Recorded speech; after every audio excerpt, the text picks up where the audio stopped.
नहीं हुई। दलित आलोचना की और दलित चिंतन की बहुत बड़ी व्यक्ति जिनका नाम कमल भारती है, कमल भारती ने राहुल सत्यायन और अम्बेडकर के विचार दर्शन को लेकर के महत्वपूर्ण लेख लिखा है, महत्वपूर्ण अध्ययन हुआ है। दलित चिंतन में बराबर अम्बेडकर और राहुल सत्यायन को एक साथ संबद्ध करके देखा जाता रहा है, क्योंकि दोनों आप ये देखेंगे कि दोनों ने अपना परिवर्तन किया, दोनों हिंदू धर्म में पैदा हुए। एक ने कहा कि मैं हिंदू धर्म में पैदा जरूर होगा, लेकिन हिंदू धर्म में हिंदू होकर के मैं मरूंगा नहीं। इसलिए कि दलित जीवन के जो यातनादायी अनुभव थे उसके पास, उस अनुभव के बाद हिंदू धर्म की सबसे यंत्रणादायी जो संरचना है, सामाजिक संरचना, जिसे आप लोग जाति व्यवस्था और वर्ण व्यवस्था के नाम से जानते हैं, उस वर्ण व्यवस्था को छोड़ देने और उसे त्याग देने, उसका अतिक्रमण कर जाने और किसी दूसरे धर्म में चले जाने के अलावा डॉक्टर अम्बेडकर के पास कोई रास्ता नहीं था।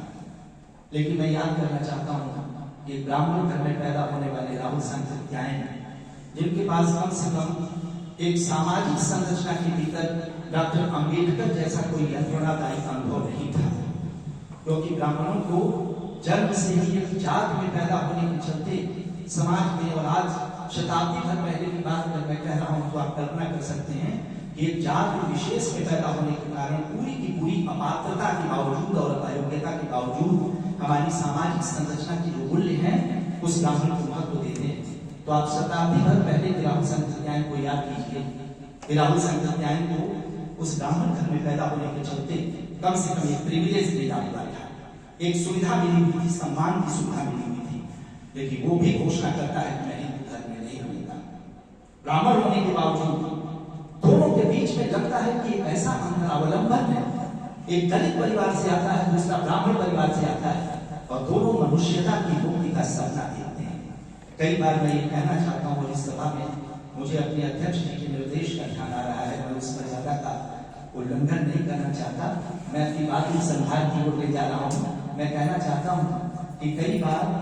डॉक्टर अम्बेडकर को केवल एक दलित चिंतक के रूप में देखा जाता है, उनका अल्पीकरण किया जाता है। मैं आज पूरी सभा को ये बताना चाहता हूं कि ऐसा नहीं है। डॉक्टर अम्बेडकर का यह अल्पीकरण दरअसल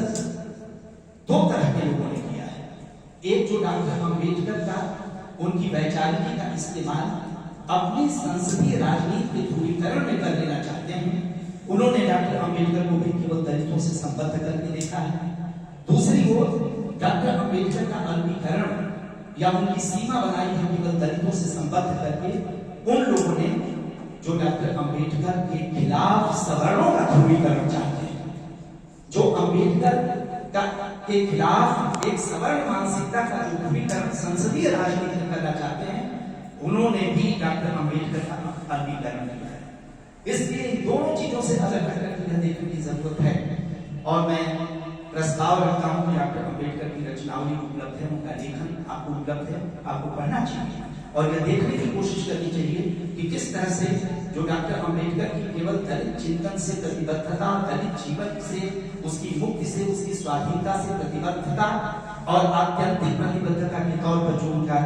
अल्पीकरण किया जाता है, उसकी सीमा बताई जाती है। डॉक्टर अम्बेडकर अपने चिंतन में कैसे उस सीमा का अतिक्रमण करते हैं। 1938 में उन्होंने ये बात कही। 1936 में स्वतंत्र मजदूर पार्टी नाम की एक पार्टी का गठन हुआ और बंबई में मजदूरों के अधिवेशन को संबोधित करते हुए राजेश, ध्यान दीजिए कि मजदूर बंबई में मजदूरों, हालांकि वो दलित मजदूरों का अधिवेशन था, लेकिन उसमें वो बहुत बड़ी महत्वपूर्ण बात कहते हैं